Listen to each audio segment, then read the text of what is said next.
Ladies, gusto mo bang maghigante sa ex mo dahil sa pananakit niya sa'yo, dahil sa ginawa niya sa'yo at nagdulot sa'yo ng trauma, ng sakit ng loob, galit, and gusto mo nang maghigante sa kanya, gusto mo rin saktan siya. So, ano ang dapat mong gawin? Panoorin mo ta. Diretsahin na po kita. The more actually that you desire na maghiganti sa ex mo, the more actually na mas nahirapan ka makamove on. Yun ang katotohanan. At the more actually na mas lalo kang nasasaktan. Yung gumawa ka ng hakbang, anumang plano mo, sumama ka sa ibang lalaki at ipinakita mo sa ex mo, harap-harapan niya na meron ka na ding iba. Tapos imagine kapag wala siyang pakialam, mas lalo kang masasaktan.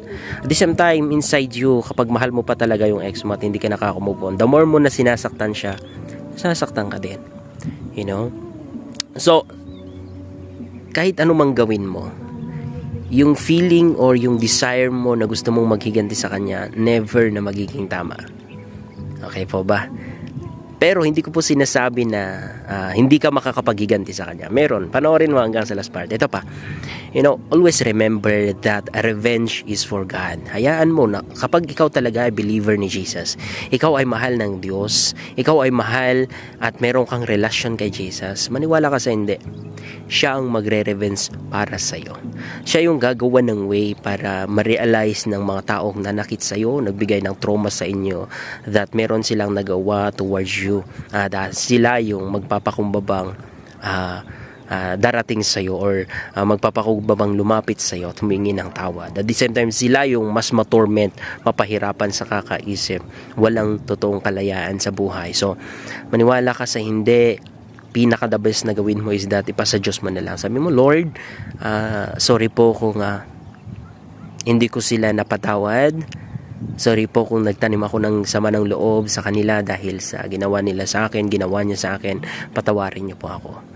So, ganun lang naman kasimple. Humingi ka ng tawad kay Lord at mag-release ka ng forgiveness sa taong nakasakit sa iyo. And you will see, ikaw yung makakalaya dyan. You will see, ikaw yung mas mapagaan dyan. At kapag ikaw yung mas mapagaan, yung buhay mo mas madali, yung buhay mo magiging mas masaya. Yung buhay mo mas nagkakaroon ng value, may direction. At kapag merong direction, nare-redirect ka sa mga pangarap mo sa buhay, sa mga gusto mong gawin sa buhay, it means mag-isip ka ng mga bagay na kung saan may improvement sa'yo, may magandang dulot sa'yo. Mag-focus ka sa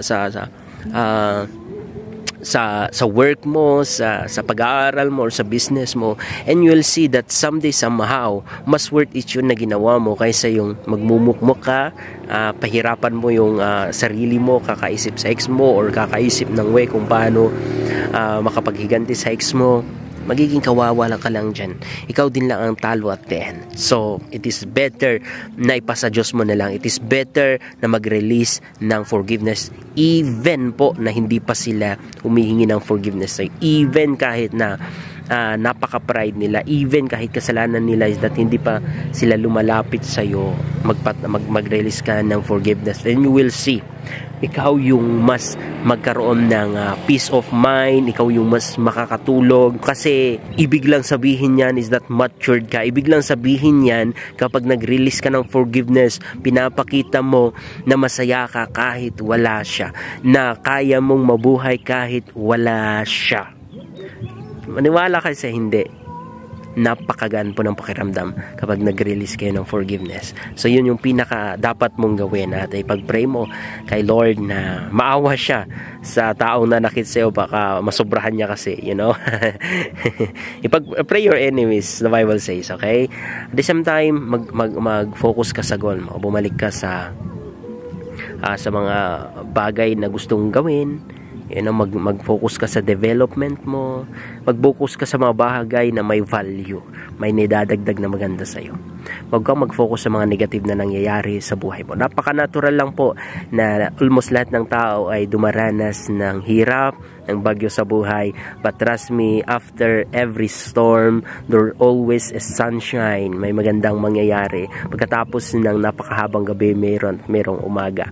So napaka-normal lang po na magpa-problema. Napaka-normal lang po na maiwanan ng ex. Huwag mong isipin na ikaw lang yung nasaktan na ganyan. Meron at merong nag-suffer tulad mo. Pero the thing is that, dapat ikaw, huwag mong hayaan na siya yung magda-down sa'yo, kundi yan yung ladder mo para makarating ka sa mas successful, mas maganda at mas prosperous na future mo. And trust me, meron at merong mas the best na para sa'yo whenever nasa top ka na. Ikaw yung hahanapin, ikaw yung hahabulin. So that's it.